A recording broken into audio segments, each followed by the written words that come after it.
So let us move to what really happened in Central Europe and how much this theory actually applies to the situation in Central Europe.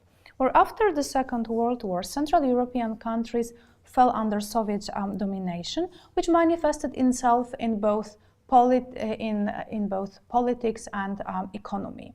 In terms of policy, the power was very quickly assumed by communist parties, and the authoritarian political system with one-party state type was created.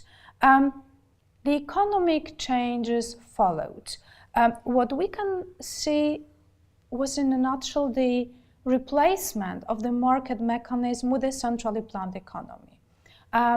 During late 1940s and during 1950s, we saw the processes of nationalization that eliminated most private property in industry and trade, followed by the processes of collectivization, which aimed at the elimination of private property in agriculture. Nationalized firms started to operate as state enterprises, so they were in a way owned by governments, and they operated under soft budget constraint, which, as we said, effectively deprived those firms of any stimulus to innovate. The production was determined by the plants. And not only this, those central offices, those central bureaus that were in charge of the preparation of production plans were also responsible for setting production targets for each companies. They were in charge of the allocation of scarce resources, and finally, the prices were set not by the market, they were not determined by the market forces, but they were put under government control. So all those elements that we just explained when we talked about the theory of centrally planned economy, this was exactly what we could see happening here. Obviously, there were differences between Central European countries, and I will come back to this issue in a moment, but essentially we can see that the whole region transformed from more market type economy to this centrally planned Soviet type model. Well, this system was not only very oppressive politically and socially wise, but it was also highly ineffective. And here I would like to draw your attention to two economists who raised those issues. Well, first was Ludwig von Mises. He believed that the idea to abolish private property just cannot materialize itself in practice, because this is private property that gives incentives to people. He also believed that socialism cannot work because it is based on the assumption that the economic environment is fairly static. What he claimed is that in the complex, dynamically changing environment, socialism, which is based on central plans, just cannot adequately react to what is happening around.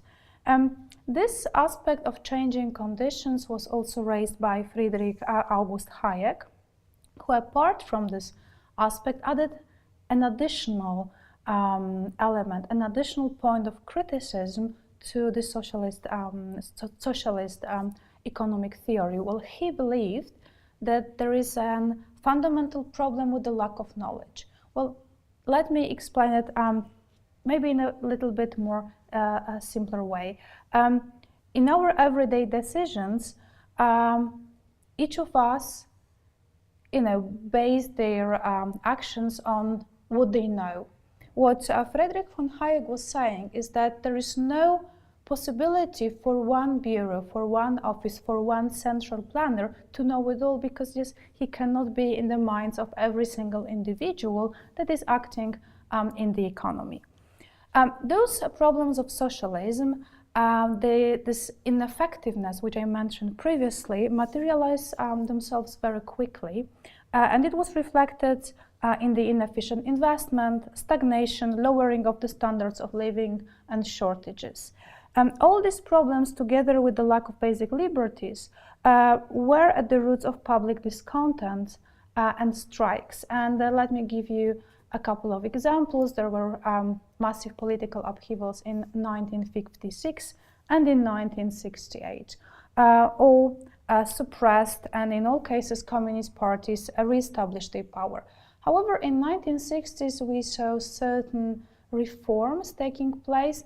However, what we need to remember is that those reforms didn't aim to change the system, they only aimed to improve it. So, in other words, they were not very effective in achieving the higher standards of living.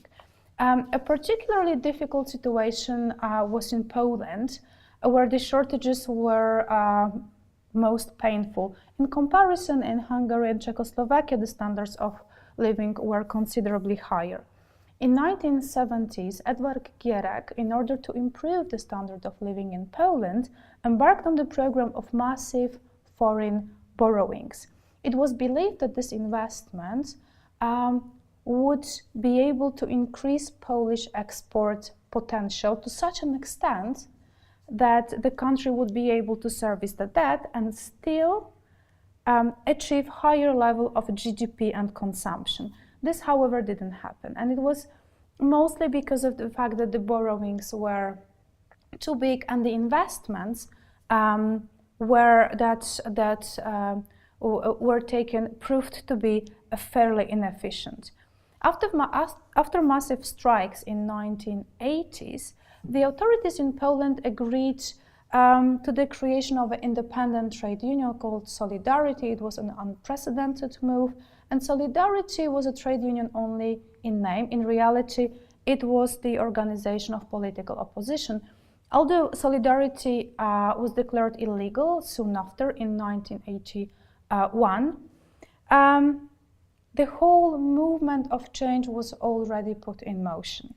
Let me draw your attention right now to certain reforms that were taken by the authorities in 1980s. There were a number of them, but the most interesting would be the one of 1988, which introduced a substantial economic liberalization with respect to the private sector and the foreign trade. So, in reality, it was a very substantial reform towards the liberalization of the economic activity. However, the realization of this reform was problematic, and especially very lax macroeconomic policy led to shortages and inflation. In the light of what happened, in the light of this devastating state of Polish economy, in 1989, authorities and the opposition sat together during something which became known as roundtable negotiation, and the result of those talks were, on the one hand, the liberalization of the political life, and on the other hand, a liberalization of economic activity. However, the results regarding economy were rather mixed. On the one hand, private sectors was given equal rights to develop. On the other hand, there was no mentioning of privatization of state enterprises. And another interesting result from these roundtable talks in terms of economy was that opposition got approval of what was called indexation of wages. And we will come back to this because it was a very important event. The political results of roundtable negotiations were very important. In 1989, there were semi-free elections, the Polish government. In 1990, Lech Wałęsa, the leader of the opposition, was elected the president of Poland. And later, a year later, in 1991, there were first fully free parliamentary elections to Polish parliamentary elections in Poland. This, in short, meant the beginning of political transition.